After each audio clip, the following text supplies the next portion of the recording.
Good morning. This is Senator Thom Tillis, and I thank you all for joining this teletown hall to give you an update on COVID-19 in North Carolina and national efforts. If you've joined the call, and I know that we have about 1,000 online already, if you want to ask a question, you can press *3 on your touch-tone phone. I'm going to make comments for about 5 minutes, and then we'll be going directly to your questions for the next 45 or 50 minutes. And we'll complete just before about 11 a.m.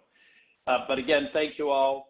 Thom Tillis, Senator from North Carolina, calling from North Carolina. If you press *3 on your touch-tone phone, you will actually be talking with one of my staff, either staff here in North Carolina or staff up in Washington, D.C.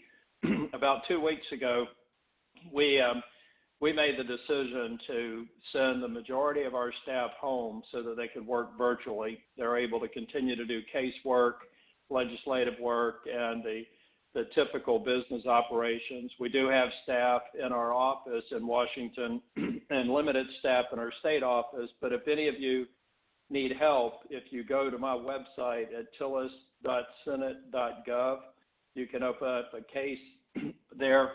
You can also see the latest updates on the COVID-19 and other resources linked to the CDC and other agencies to give you the most recent information.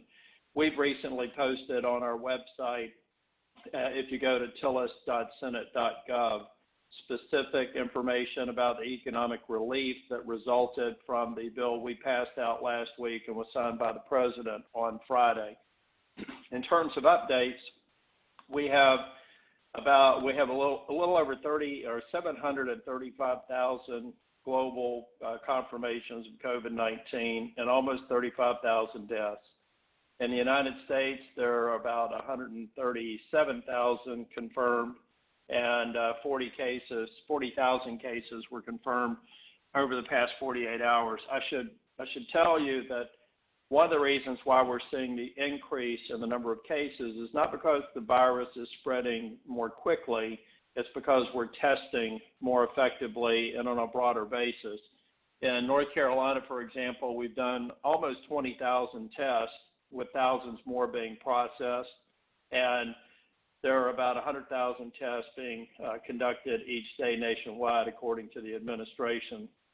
There are almost 700,000 tests have been completed at this point, and that pace is just going to accelerate because we're getting faster tests. We've now found out over the weekend that Abbott Laboratories has a test that's more of a rapid test, very similar to a flu test that can be done in a matter of minutes. The challenge there is it won't go to everybody all at once because it requires certain equipment that several healthcare providers have, but it will not be on a broad basis. But you're going to continue to see that increase in testing, and as we do that, we're going to increase the denominator, and I believe that we will see mortality rates remain stable or fall below the 1% mark.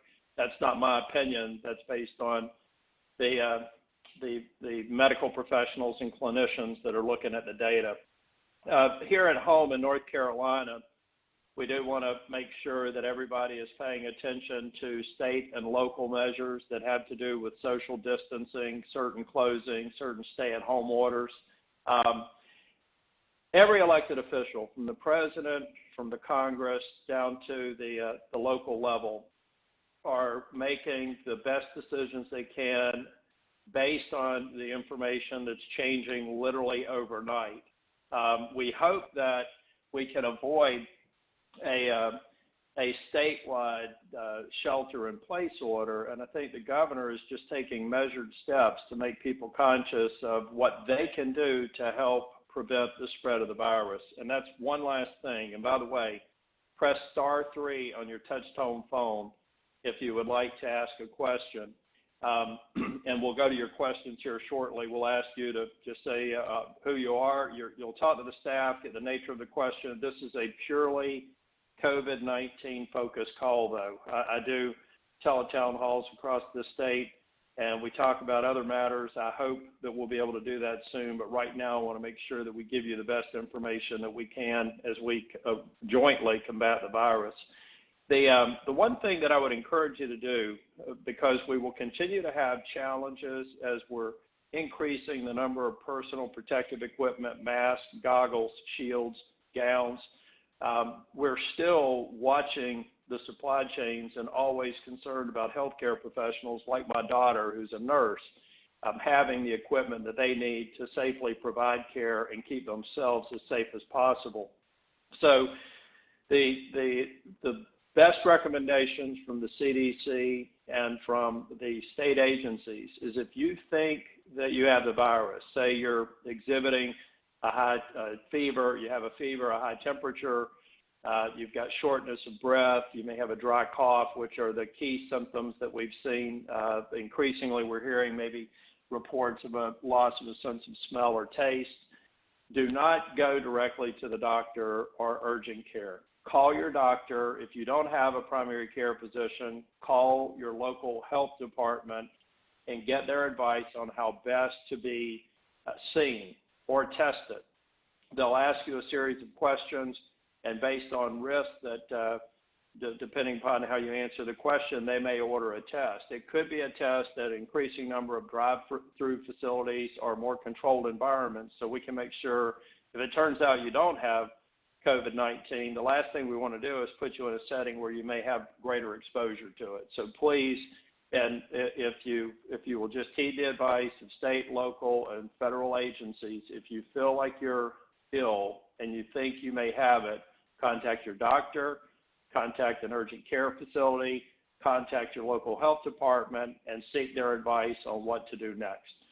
Please make sure when you're out, you're observing social distancing, and the space is very, very important. Washing your hands, the medical professionals say that washing your hands several times a day is one of the best things that you can do to combat the virus. It's in fact one of the best things you can do to combat the flu. And more recently, I've heard doctors saying that they're seeing a reduction in the number of flu cases. I think that is in part attributed to, or at least the medical professionals think it's attributed to the fact that we are practicing distancing measures, and so all contagious diseases we can avoid by doing that. Something we should probably learn after we get through COVID-19.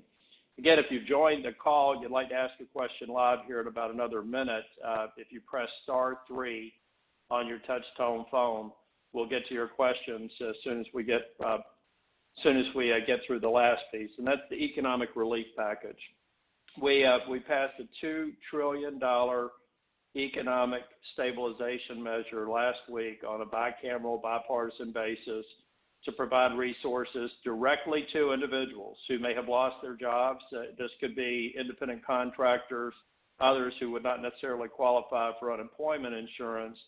The families, individuals will receive a check of $1,200. It's a one-time payment. Couples would be $2,400, and if you have children, $500 per dependent child. Those checks will start moving out of they will be distributed through the IRS, authorized by the Treasury, over the next couple of weeks. It will probably take 3 or 4 weeks before we'll start seeing a steady stream of checks going out, because they're going back to 2018 and 2019 tax filings so that they can identify those who are qualified for it and get those out the door. So that's individual assistance. It is not a loan. It is a one-time check to help us get through what we hope is the next 4 to 6 weeks before we start seeing a significant decline in the rate of infection. And we have a reason to believe that that's going to happen, because it has happened in other countries that got the infections earlier. So if we do our part on social distancing, on making sure that we're being smart about the way that we go about seeking care, if you think you're exhibiting symptoms, then hopefully this will be sufficient resources for individuals. The other piece of the bill is a package for businesses. This package has a combination of what are effectively grants and then loans. So for some of the larger businesses that have been affected by this as a result of public policy decisions, shutting down international transportation, limiting transportation within the United States, there will be resources available for collateralized loans. So taxpayer dollars will be used to provide loans, but they will be collateralized based on the assets that these businesses have. Now, for small businesses, we also have the opportunity to provide them with loans. You're going to be able to go to any FDIC-approved lender and your traditional small business administration lender and seek a loan. If you use the loan proceeds to pay for your employees, so in other words, making payroll, that will be a grant. You will not have to pay that portion of the loan back. If you use it for some other purpose, then there will be a repayment period. It will be a low interest loan. But that gives you an idea, and I'm sure we'll get to questions. I'm going to go ahead and start now. We have, again, if you've joined the call and you would like to ask a question, if you press *3 on your touch-tone phone, you'll be able to ask a question. You'll talk to one of our screeners, and then we'll go directly to your question. The first question we have is from Erica. She submitted this question online, and her question is, some economists have said we may need twice the stimulus that Congress has recently passed. Is this something you're looking at if this continues for months? Well, Erica, first, I hope and pray that it doesn't continue for months. What we're going to have to do is look at the best data after we've gotten through this first tranche. $2 trillion is the most massive economic stabilization package that's ever been passed in the history of our nation. We're hopeful that if the combination of social distancing, everybody pulling together and doing their part to limit the spread, that this will provide. But if the facts change, then what we'll have to do in Congress, we have to have everything on the table to help our economy recover and to most importantly ensure the physical health of everybody. So I think that right now we don't want to look ahead to the next one. We have people already calling on a phase 4. There may very well be something that we need to pass to better define the measures in this current package, but I would think that we'd have to wait and see how this is going to. It's only been signed into law. The resources will begin moving this week. The resources to individuals will start moving in a few weeks. I think that we really have to see how the economy and how society reacts to that while we're watching the numbers on the spread of the disease and our efforts on containment. That's the most important thing we can do now. Someone calling for it immediately outside of trying to fix or refine the underlying bills that we passed, I think at this point would be premature. Again, if you join the call, this is Senator Thom Tillis from North Carolina. I'm reaching out to households across the state. We've done, I think, probably 8 of these so far. We're going to do several more this week, mainly to get the best available information to you. Again, if you go online, if you go to my website, tillis.senate.gov, you'll see the latest information on economic resources. You'll also see the latest information published by the CDC. And I would also encourage you to go out to the state website if you have any, any questions about the stay-at-home order that goes into effect at 5 p.m. this afternoon. There's a great resource out there that's called Frequently Asked Questions. It's about a 6-page document that can answer a lot of your questions. Again, if you've joined the call, if you press *3 on your touch-tone phone and you would like to ask a question live, we'll allow you to do that. The next question is from Carolyn and Rutherford, and I think, Carolyn, you got a question on when the checks will be sent? I was wanting to know, like people that's on Social Security, do we get that? I understood that everybody got that didn't make $99,000 a year, and could they send it to our automatic deposit where we get our Social Security checks at? Yes, ma'am. Number one, you will receive it. Whether or not most of these will be electronic deposit, it's the fastest way to get to you. And so I would have to, and I'll have my staff looking at it right now to determine whether or not if you're receiving your Social Security payment on through electronic deposit, whether or not that's going to be the way they'll do it. So if you stay on the line, we will make. I'll confirm that in a few minutes after they track it down. I do know that most people who have filed tax returns in 2018, 2019, who have also opted for an electronic deposit, that they will be receiving that through electronic deposit. I will tell you also that the checks that you're receiving are not subject to federal income tax. So I've had that question asked in the last town hall, I believe. But if it's $1,200 per person, $2,400 per couple, plus $500 for each additional child, that one-time payment is not subject to taxes. So think about it this way: if you depending upon what your tax bracket is, you don't have to discount this payment by how much you think you have to pay in taxes. This will not be subject to federal income tax. Thanks, y'all, again, for joining the call. And Carolyn, as soon as I can see whether or not we can get your answer, I know that we have your phone number, so if not, we'll have a staff call you up and answer you if you're not on the phone, or if I don't get that information specifically for online deposits for Social Security checks. So we'll let you know as soon as I find out. If you join the call, you press *3 on your touch-tone phone. You can ask a question like Carolyn just did. Next question is from David. David, are you online? Can you hear me? Yes.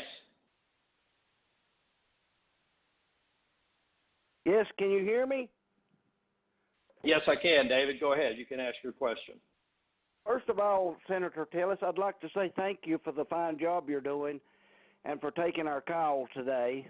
My question pertains to the personal protective equipment. I'm wondering if this has taught America a lesson to where we can get our personal protective gear made here from now on versus having to depend on China for that and for our medicines. Well, David, I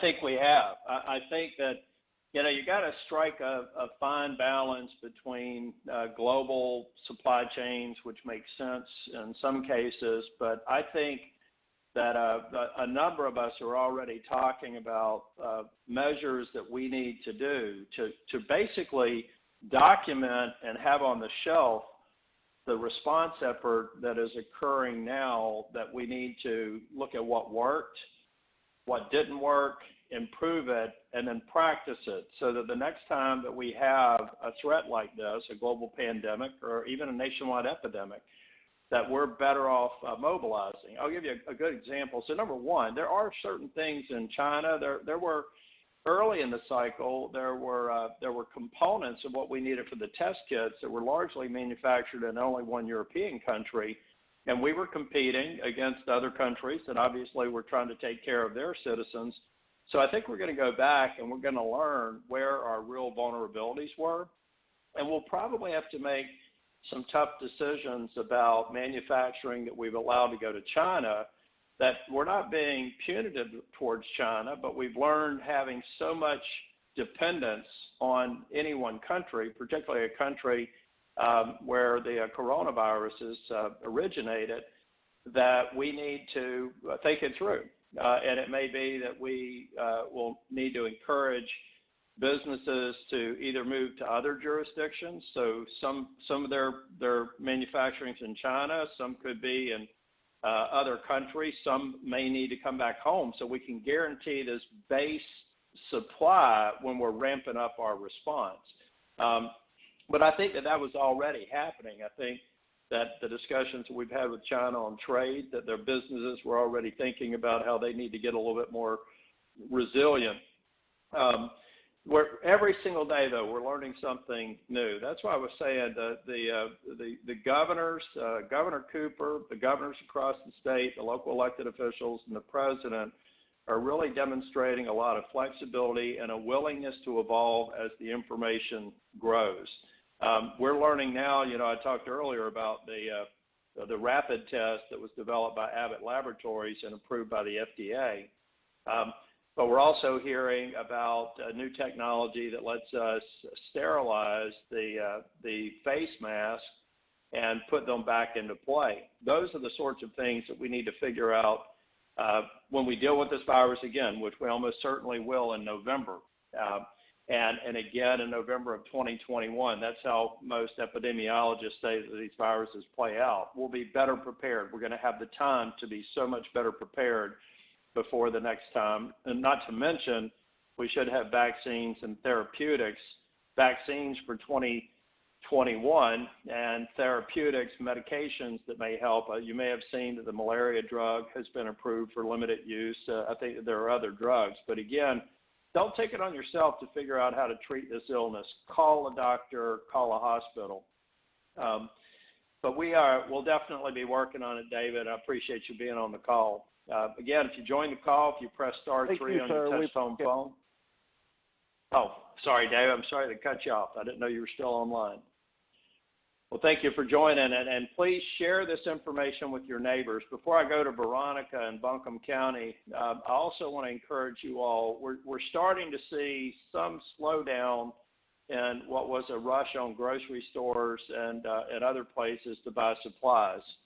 If you go to the grocery store, make sure you sanitize the shopping cart or the whatever you may use to actually put your groceries in a bag or shopping cart.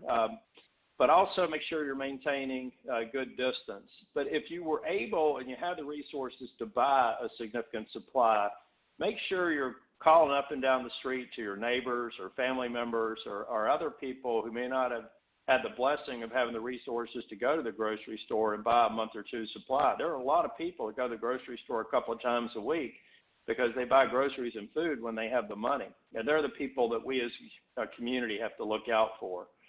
Next question is from Veronica. Veronica, I think you have a question. Oh, you're asking a question about taxable income? Yes, I am. This is Veronica. I'm from Buncombe County and also a teacher. Just was asking if the money we received was going to be taxed. Will it be taxed by the state? No. The assistance check is not going to be subject to income tax at the state or federal level. And what was the top of the income for those receiving the checks? At $75,000, up to $75,000 per individual, $150,000 per household, the full amount of $1,200 will be provided. After $75,000 and up to $100,000, the check will be reduced, and then after $100,000 per person or $200,000 per year, they would not be eligible for this one-time payment. Okay, thank however, you. Yes, ma'am. However, if if they're a business, then they may be, although they wouldn't be eligible for the independent assistance, if they're a business, they may be eligible for the loans or the grants to help make payroll. Okay, thank you very much. Yes, ma'am, and thank you for teaching our kids. We need more of you. Our next question is, I'm holding up. I'm actually looking for the next question. While I'm waiting, press star 3 on your touch-tone phone. We'll get you online. I'm actually working remotely, so my staff are feeding me the questions they're getting from screeners. But the other thing that I would ask you to do is back to the point of working with your friends or neighbors. The other thing that we're concerned with is an increased number of phone calls for people experiencing depression and anxiety.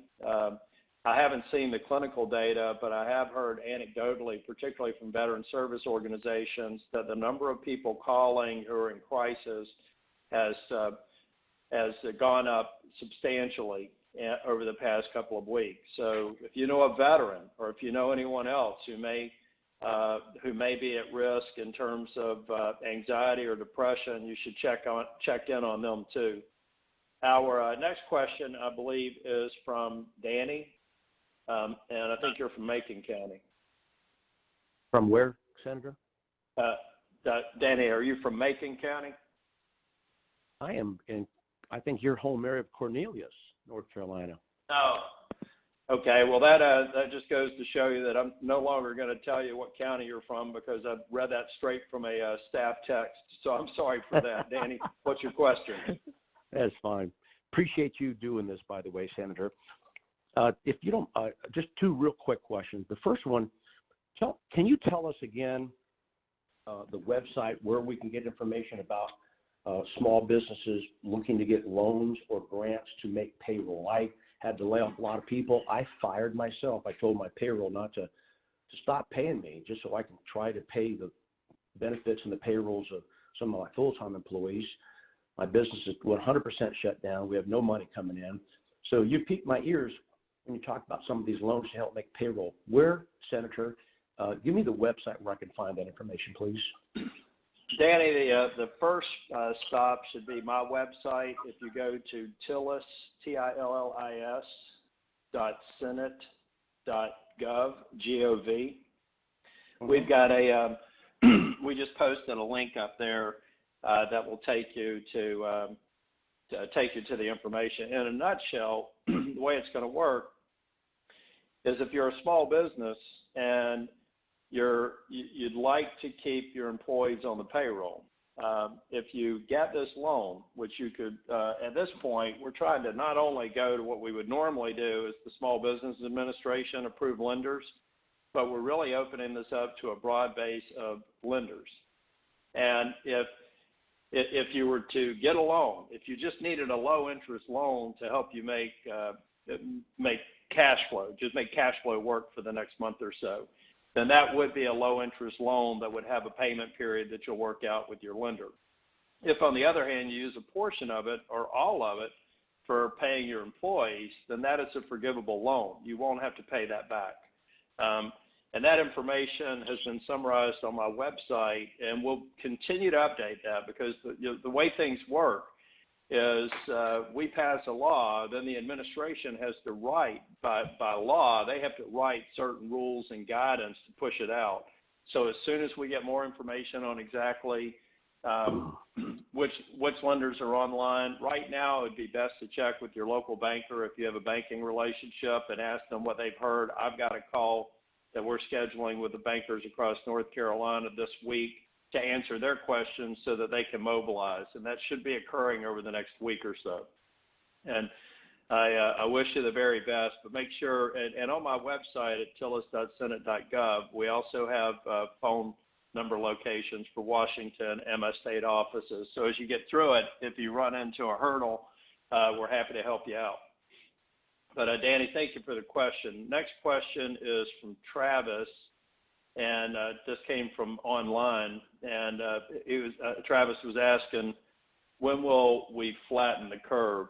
Travis, there's a lot of factors that are going to depend on that. Number one is what every individual does.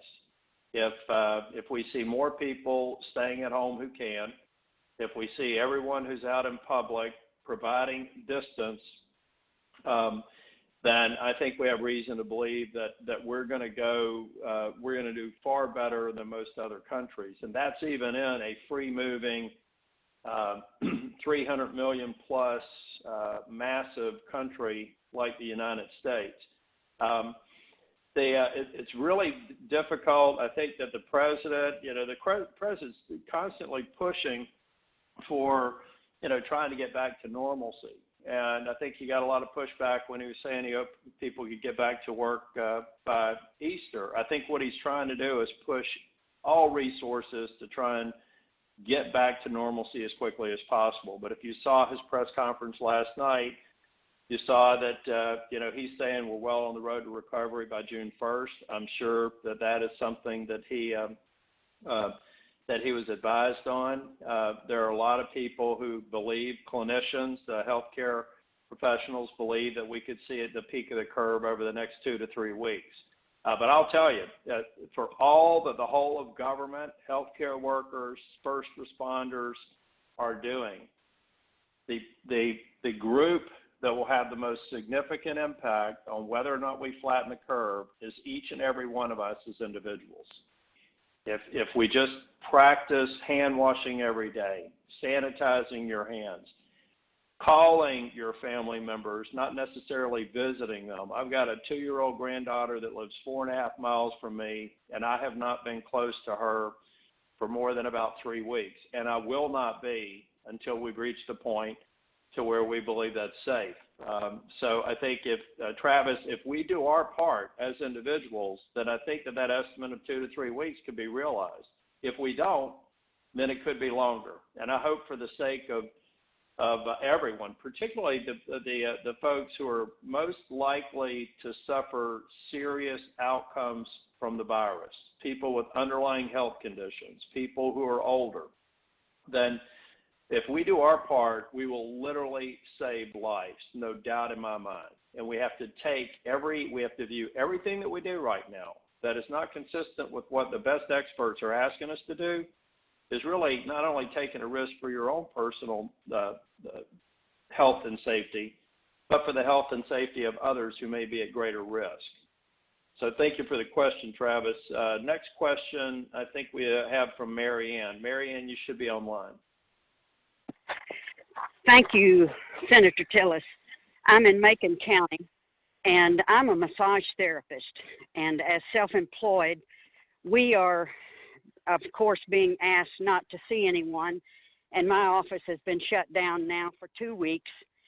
And therefore, there is absolutely no income coming in. And yet, I have to pay rent today.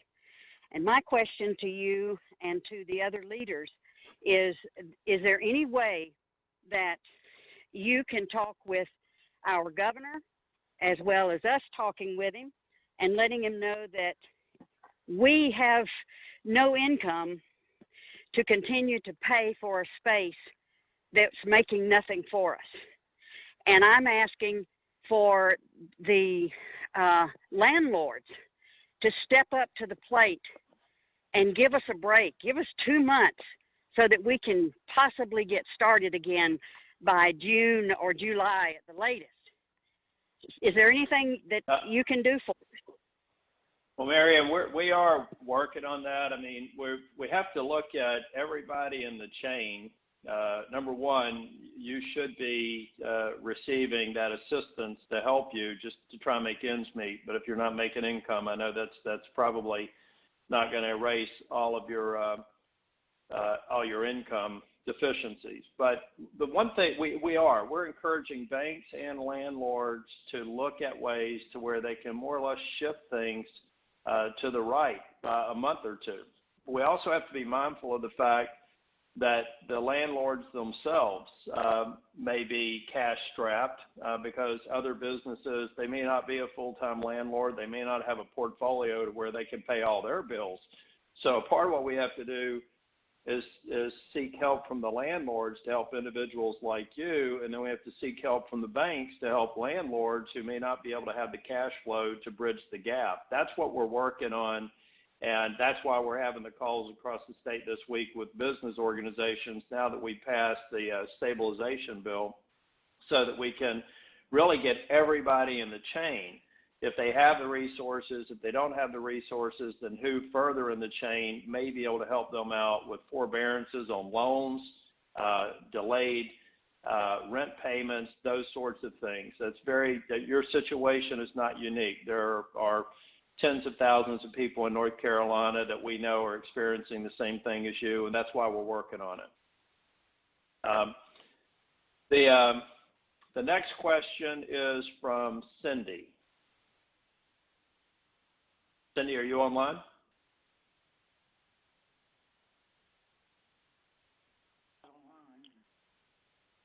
Cindy, I think I hear you there.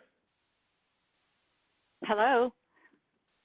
Hey, this is Senator Thom Tillis. Cindy, I think you have a question about children.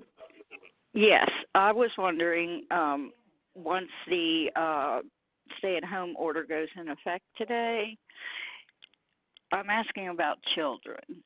Should children be out playing with other children? I think that children, everybody of every age, need to be mindful of social distancing.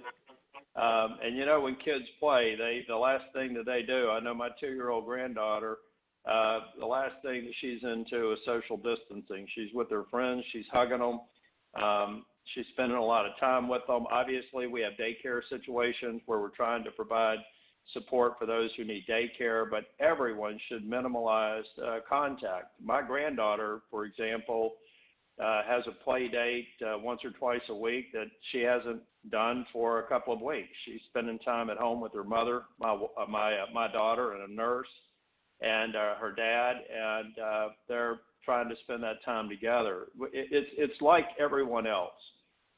We can't really make an exception if it's possible. The reality is you're going to end up having to go to the grocery store. If you're a single parent, you got a small child, you're going to have to bring them with them unless you've got someone else that you can safely put them in the care.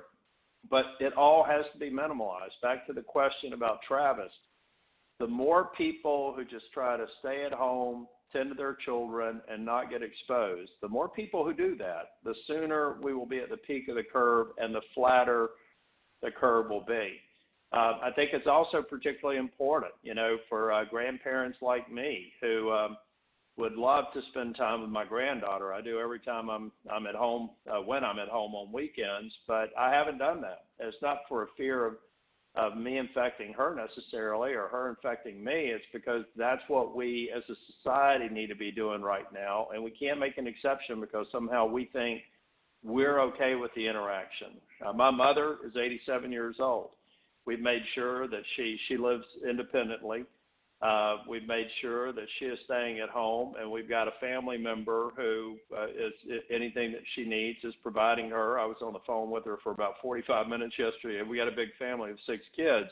This is the time to reach out to people who may feel isolated, but maintain that distance right now for their health and for the health of the nation.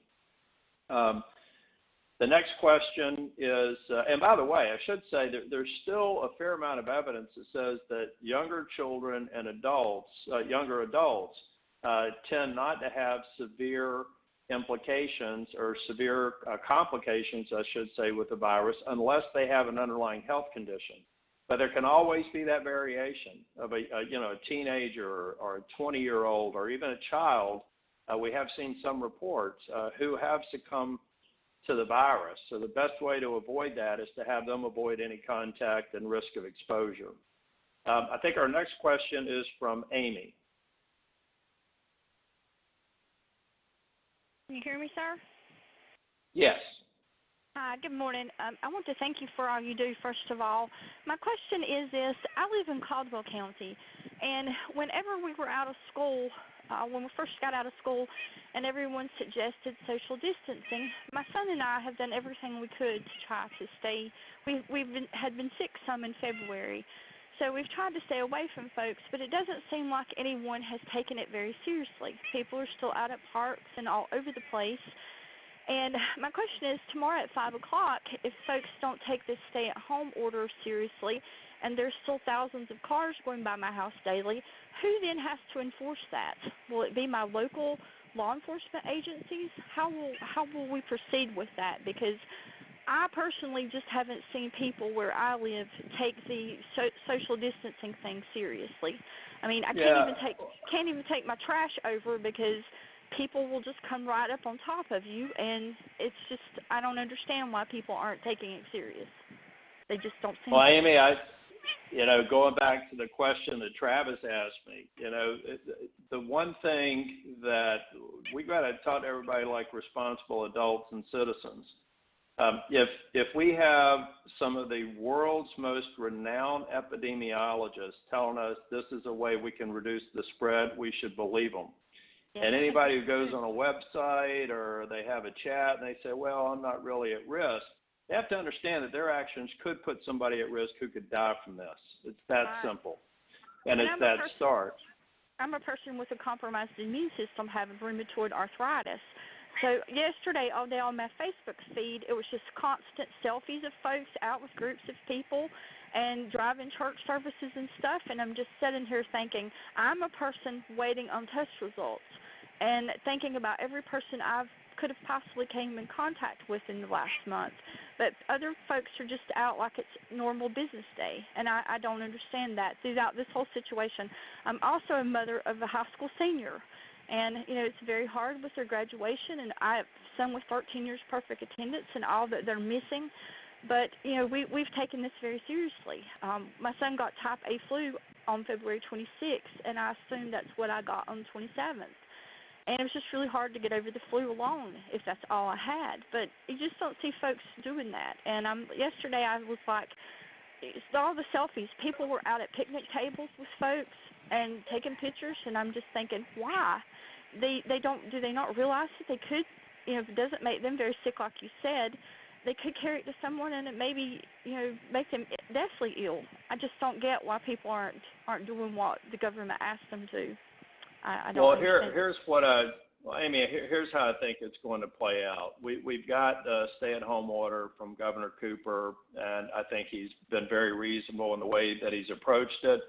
The local governments can enact stricter rules if you're in a high population area or if you're in an area that has a higher incidence of COVID. They're going to enforce stricter standards, and I believe that you will start seeing people potentially subject to infractions. That's kind of like a ticket and fines if we don't see more people complying with what experts are telling them. Look, I'm not a doctor. I'm not an expert in epidemiology, so I tend to listen to people who are, and everyone else needs to do that. We do, if people.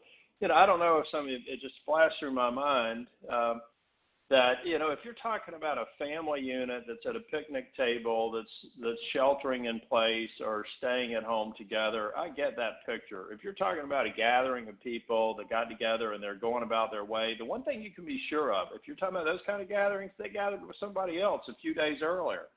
And they're the very population that we need to get to listen to the experts. Life is going to go on. We can make this extend through the summer or potentially see the peak of the curve in the next few weeks. I would prefer for it to be the latter. The only reason it will be the former, extend for months, is because people are not heeding the advice that we know has reduced the spread in other countries and can reduce the spread here in the United States. But I, for one, think if we get into an environment where certain counties or towns get stricter, they start issuing infractions for people who are violating the rule for no legitimate purpose, then they need to be personally accountable for that. That's creating more problems for those who are on the front lines trying to fight this virus. So, Amy, thank you for the question. I think our last question is from Phyllis. But before Phyllis asks her question, if you're on the line, Phyllis, if you can hold on 1 second. If you're on the line and you have a question, you're going to be able to leave a voicemail. Phyllis is going to be able to ask hers. But you can also post questions on my website if you go to tillis.senate.gov. Next question, Phyllis, I know you're online now, so what would you like to ask? First of all, thank you for the call to me and the opportunity to ask my question. I'm a resident of Watauga County, and my question is related to the spread of the virus. Is there anything in place or being considered to protect the public from food contamination by food handlers in restaurants, doing takeout and fast food establishments, etc.? Recommendations such as taking temperatures prior to beginning a shift at the establishment, wearing masks, and so on. This is a concern that I have given a lot of thought to because of the fact that my husband's immune system has been compromised, and we are traveling for health reasons, and that's what my thoughts have been. Can you help me with this? Yes, ma'am. Number one, anybody who is, if you're not a restricted business, in other words, the orders say that you can work, restaurants being one of them. They've also recommended that you do temperature checks. Ideally, this is what I did a couple of weeks ago in my state and federal offices. I sent better than 2/3 of my staff home, told them to check their temperature every day just so that we could make sure that they were okay. But for the small number of people we had coming into the office, I said, check your temperature. Some of the employers are now doing temperature checks before, just as a safety precaution. If you don't check your temperature before you get up and get ready to go to work, and God bless the people who are, then when they get to the office, they're recommending temperature checks because that is the most common symptom of this virus. But they're also asking about, whether or not they, how do they feel? Do they feel fine? Do they have a cough? Do they have the other symptoms? It's not a 100% solution, but I will guarantee you it will substantially reduce the risk of exposure in these workplaces where they're considered essential businesses. And I think in your case, I would just be very careful to the extent that you have the resources and can eat at home. I would do it. There are a lot of people who do not have that option and will need to get out. But I do believe that the businesses realize that they are their whole reputation is on the line, if you think about it. So they have a very compelling business reason to do what is also in our best interest for health reasons. But I wish the best for you and your husband. And again, best thing we can do is just stay at home or stay away from other folks, except for those of us who are staying at home and quarantining with family members or close friends.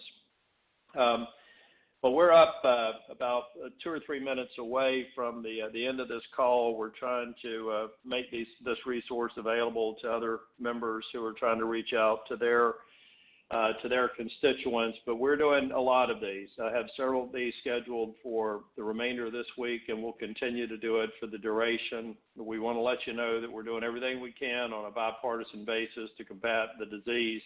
And we want to, more importantly, know if you have any special circumstances, any cases. We have processed a number of individual caseworks for constituents in North Carolina over the past few weeks, and my staff make me very proud. They're working 7 days a week, long hours. They're doing everything they can to help you all, even with your day-to-day interaction with the federal government. But certainly if you have anything that you need help with, then certainly go on to my website at tillis.senate.gov and get in contact with our office.